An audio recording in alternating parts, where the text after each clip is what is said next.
Hola amigos, soy Toni Feliu y esto es Amigos de las Tertulias. Y hoy vamos a hablar de las mujeres más poderosas de la antigüedad. Antes haremos una proyección y a partir de aquí iniciaremos la tertulia en sí.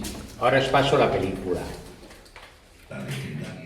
Boudica, la legendaria reina guerrera celta, se alzó contra la ocupación romana en el año 61, en Britania, lo que hoy es Gran Bretaña. Su revuelta fue una respuesta a las duras políticas romanas que incluían la confiscación de tierras y la brutalidad hacia las familias. Boudica desencadenó una revuelta que resultó en la destrucción de varias ciudades romanas, incluyendo la icónica Londinium, la actual Londres. Boudica y su ejército incendiaron y saquearon la ciudad, causando una devastación masiva, y se estima que miles de romanos y aliados fueron asesinados. Sin embargo, su rebelión finalmente fue sofocada por las fuerzas romanas, lideradas por el gobernador Gaius Suetonius Paulinus en la batalla de Watling Street. Su valentía y determinación en la lucha contra la ocupación romana la convirtieron en una figura legendaria en la historia británica.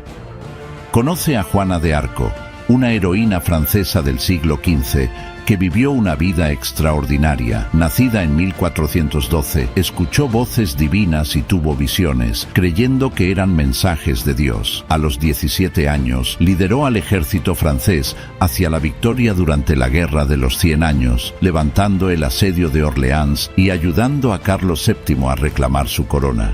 Pero su camino tomó un giro oscuro. Capturada por los ingleses en 1430, enfrentó un juicio por herejía y en 1431, a los 19 años, fue trágicamente ejecutada en la hoguera. Sin embargo, su legado hasta el día de hoy perdura. Juana se convirtió en un símbolo del nacionalismo francés y fue canonizada como santa en 1920.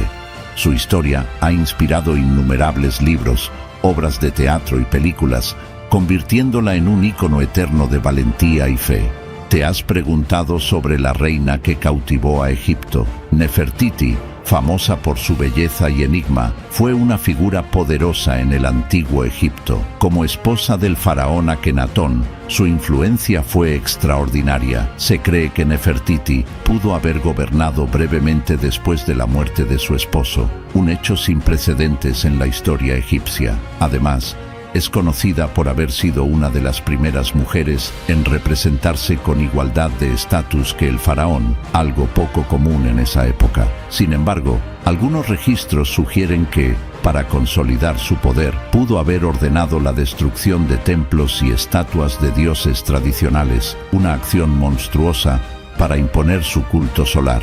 Creen que la sed de poder pudo haber llevado a Nefertiti a realizar tales acciones controvertidas para afianzar su posición como gobernante.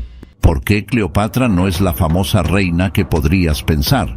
Su historia no es de pasar de la pobreza a la riqueza, ya que heredó el trono de su padre. Obtuvo el trono de manera bastante fácil. Gobernó junto a su hermano de 10 años, pero no pudo conseguir el apoyo de las personas importantes en su reino, por lo que la exiliaron. Cuando un poderoso líder romano, Julio César, llegó a Egipto, ella vio una buena oportunidad para recuperar su trono. Hizo esto presentándose ante él en una alfombra lujosa, de manera tentadora. Julio César realmente fue quien hizo la mayor parte de la lucha por ella y la hizo reina de Egipto.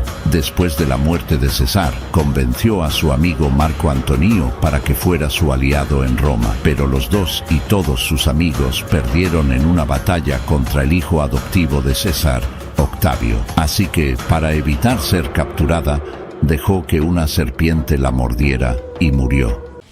Bueno, hasta aquí esto es una introducción sobre las mujeres poderosas de la historia antigua. Juana de Arco no. No, pero se me ha colado ahí y no seré yo quien la saque. Ahora, hay unas cuantas más que las pasaré por encima, porque han sido importantes también. Lo que pasa es que dónde empieza y dónde acaba la historia antigua. Entonces yo me he centrado un poco en la historia antigua, en la historia de los nabateos hacia aquí. Entonces, Mira, hablando de Cleopatra, que es la última que ha salido, dice que fue la última gobernante de la dinastía ptolomaica del antiguo Egipto, aunque nominalmente la sucedió como faraón su hijo Cesarión, pero también fue diplomática, comandante naval, lingüista, escritora de tratados médicos, y era descendiente de Ptolomeo I. César, ya elegido dictador, declaró a Cleopatra y a su hermano menor Ptolomeo XIV co-gobernantes de Egipto. Sin embargo, el general romano hizo una relación sentimental privada con Cleopatra, de la que nació Cesarión. Y Cleopatra viajó a Roma entre el 46 y el 44 a.C. como reina vasalla y se alojó en la villa de César. Y cuando éste fue asesinado en el 44 a.C., Cleopatra intentó que su hijo fuera designado heredero, pero no pudo debido al ascenso al poder de Octavio. Ahora tenemos aquí otra egipcia muy importante que tiene ¿cómo le diría yo ahora? Unos han hecho las pirámides y ella hizo el templo de Hatshepsut, que fue una reina faraón. Dicen que se coronó faraón y gobernó durante 22 años y fue la segunda mujer del faraón Sober-Kenerafu. Hatshepsut era la única hija superviviente de Tutmosis I y de su esposa principal, y tenía una hija llamada Neferura. Después de tener a su hija, Hatshepsut no pudo tener más hijos, y Tutmosis II con Isis, una esposa secundaria, sería el padre de Tutmosis III, a quien sucedería Hatshepsut como faraón. A la muerte algo temprana de Tutmosis I, Hatshepsut es la mejor situada para sucederle en el trono, pues sus hermanos varones ya habían muerto, y es posible que incluso el propio Tutmosis I tratase en vida de asociar a su hija al trono, como así lo demuestra que la nombrase heredera. Como se vio lo suficientemente fuerte, la hasta entonces gran esposa real y esposa del dios Hatshepsut, en presencia del faraón Tutmosis III, se autoproclamó también faraón de las dos tierras y primogénita de Amón, con el beneplácito de los sacerdotes, y el golpe de efecto fue magistral, y el inexperto Tutmosis III no puede hacer otra cosa que admitir la superioridad de su tía y madrastra, y Hatshepsut se había convertido en la tercera reina faraona conocida de la historia de Egipto. Y aquí, saliéndonos un poco del guión de las mujeres célebres, esta no es célebre, se llama Wu Zetian, que fue una emperatriz china, que fue elevada emperatriz tras su matrimonio con un chino, y en el año 690 proclamó su propia dinastía y creó el imperio chino, que es la gran desconocida esta, Wu Zetian. Yo no lo conocía. Y esta subió de concubina a consorte, porque claro, los emperadores tenían la esposa imperial, la concubina de primera, concubina de segunda, tenía 1000 concubinas, que cada noche follaba. Y tenían 1000 hijos y esclavas. En los principios de los años 650, la consorte de Wu era una concubina del emperador, lo que decíamos de las concubinas, y tenía el título de Zhaoyi, que era la clasificación más alta de las 9 concubinas del segundo rango. Tú no te lo pierdas, tenía concubinas de primer rango, de segundo, de tercero. Todo lo que pasaba por allí. Todo por la piedra. Y esta mujer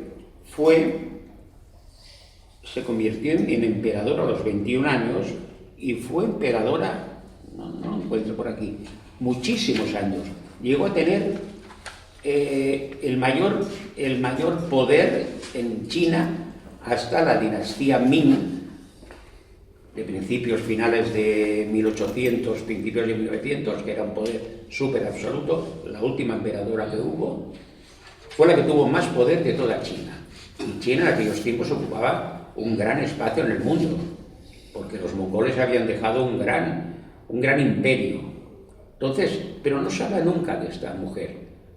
Yo hasta que no me metí dentro del tema, no sabía quién era esta Wu Zetian. Sí, como Shirley. Sí, más o menos. Ahora aquí han hablado de esta Boudica. Sí que había oído hablar de esta mujer guerrera, porque era una reina guerrera de los icenos. Yo pensaba que era de los Ixos, que eran las tribus guerreras del norte de las Islas Británicas. Los Ixos eran unas tribus muy beligerantes, que lucharon contra los romanos, a raíz de las cuales los romanos tuvieron que hacer el muro de Adriano. Es una gran obra, que todavía existe en trozos, del muro de Adriano. Y yo pensaba que eran los Ixos, pero aquí pone que son los Icenos, eran primos hermanos. Sí. Y entre los años 60 del siglo I, durante su reinado del emperador. Y entonces estuvo luchando contra ellos. Dice, era alta, de voz áspera y mirada feroz, cabello pelirrojo hasta la cadera, túnica de muchos colores y un manto grueso ajustado con un broche.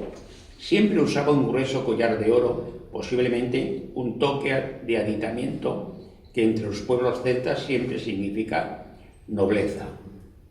Son detalles de una mujer con un gran carácter.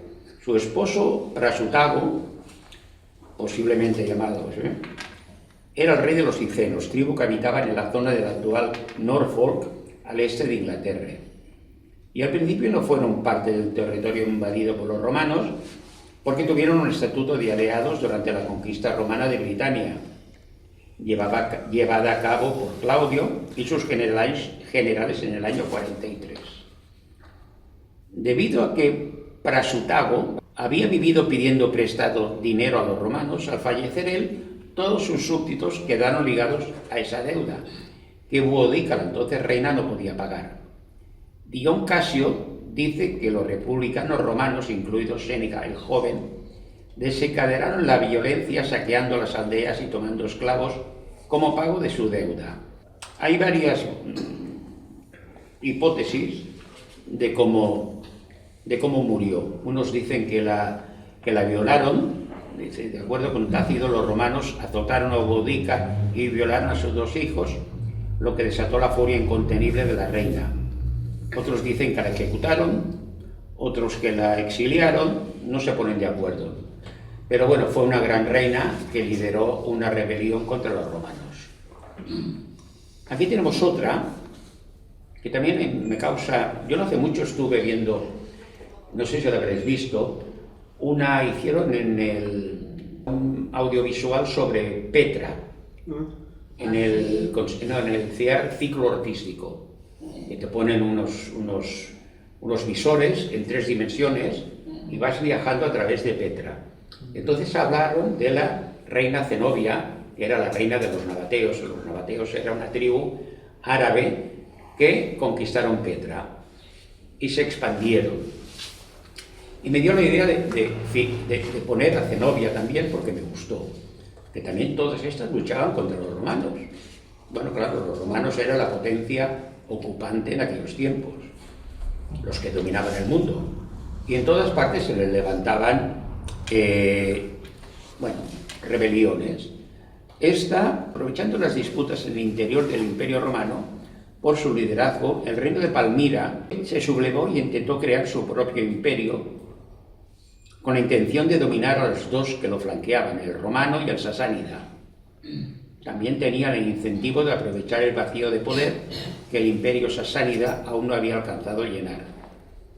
Las campañas militares de Zenobia le permitieron crear un imperio que abarcaba toda Asia Menor e incluso logró tomar Egipto con sus tropas en el año 269, ya que allí se había levantado un posible candidato al trono romano. Zenobia logró deponer al pretendiente y reclamó la corona del imperio para su hijo. Gobernó Egipto hasta el año 272, cuando fue derrotada y enviada como rehén a Roma por el emperador Aureliano. Y a partir de ese momento el destino de Zenobia parece confuso. Existen múltiples teorías, desde que una enfermedad acabó con la vida de Zenobia, hasta que fue una huelga de hambre o una ejecución por decapitación, la causa de su muerte. La versión más optimista y aceptada cuenta que Aureliano quedó tan impresionado por Zenobia que la dejó en libertad, otorgándole una villa en Tibur, actual Tivoli italiano, donde se convirtió en una filósofa destacada de la alta sociedad, viviendo como una matrona romana más. Por el carácter de ella no me lo creo, estoy yo. Pero bueno. Y ahora aquí tenemos otros personajes que, aunque sea de pasada, me quedaron para no hacer un gran detalle. Y una era Hipatia de Alejandría, un gran personaje que destacó en los campos de las matemáticas y la astronomía y miembro y cabeza de la escuela neoplatónica de Alejandría a comienzos del siglo V. Un gran personaje.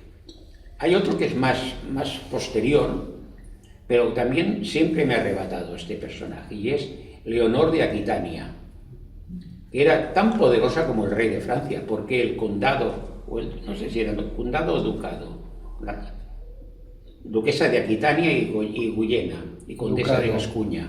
Ducado. El ducado de Aquitania era tan grande como Francia. Luis XV creo que era. Aquí no lo pone, pero lo sé. Sé que fue reina de Inglaterra y reina de Francia. Se casó con Luis XV, luego se divorciaron, o se murió él, o lo mataron, y luego se casó con Enrique II, creo que fue de Inglaterra, por eso que fue reina de los dos sitios. Y murió muy longeva, era la abuela de Europa, murió con 80 y pico de años, haciendo un viaje desde Pamplona, porque mediaba en todos los conflictos, mediaba ella. Tenía un gran peso político, porque ya te digo, el ducado de Aquitania era media Francia, ¿eh? Actualmente todavía la Aquitania es muy grande. Aquí tenemos otra que no ha salido, que también fue Nefertiti. Un gran personaje, fue la reina de la dinastía 18 del antiguo Egipto y la primera gran esposa real de Akenatón. Nefertiti nació en Tebas y dentro de este periodo Nefertiti cobró gran importancia con el conocido periodo amarniense. Y Nefertiti y su marido Akenatón son recordados por su radical reforma de la política religiosa estatal, en la que promovieron la forma más antigua conocida del monoteísmo, el atonismo, centrado en el culto a Dios solar, Atón, que cuando se murió lo destruyeron todo otra vez y volvieron a Amón. Aquí tenemos otro personaje, también muy interesante, Agripina, esposa de Nerón, emperatriz romana consorte, también conocida como Agripina la Menor. Vamos a saltarnos a otra, Livia Drusila, hija de Julio Augusto, y fue la tercera esposa del emperador Augusto. Son personajes que, aun siendo mujeres, tuvieron un gran peso en la política por sus matrimonios, por sus formas, y por último me salió el otro día, pero la voy a añadir, y es Emersenda de Carcasona, una gran mujer catalana, aunque era de Carcasona, nació en San Quirico de Basora, pero gobernó en condominio los condados de Barcelona, Gerona, Osona. Si eran condados, quiere decir que todavía estaban en el Sacro Romano Imperio Germánico, y gobernó media Cataluña. No, sacro no, estaban dentro de los carolingios, que digas, sí, carolingios. Igual. Se casó con Ramón Borrell, con quien sucedió, y era Emersenda de singular belleza y enérgico carácter. Y por largo tiempo figuró en la corte de Barcelona, y ya rodeada de los jueces de corte y sentada en el escaño del tribunal administrando justicia en presencia de sus vasallos, tanto conjuntamente con su esposo como durante las ausencias, ya cabalgando al lado de éste en la guerra y acompañándolas en sus expediciones militares. Asimismo, Ramón Borrell le entregó en propiedad una gran cantidad de castillos y plazas fuertes en los condados de Barcelona, Osona y Manresa, lo que le proporcionó un enorme poder político y capacidad económica, y muy unida a su esposo, la mayoría de documentos a la corte condal de esta época aparecen expedidos por ambos. Y si alguien quiere hacer algún aporte de alguna persona también famosa o conocida, pues bueno, ahora es el momento. Teodora, la mujer de Justiniano. La tengo acá, no lo he dicho. No, que era una prostituta, pero luego se casó con él y fue poderosísima, inteligente. La tengo de Justiniano. Sí. Fue emperatriz bizantina y esposa de Justiniano I. Exacto. Me lo haber saltado. No pasa nada. No, es que estos eran los que tenía que hacer de pasada y uno por el otro también. Y más o menos ahí está, aquí es lo que quería comentar. Vale.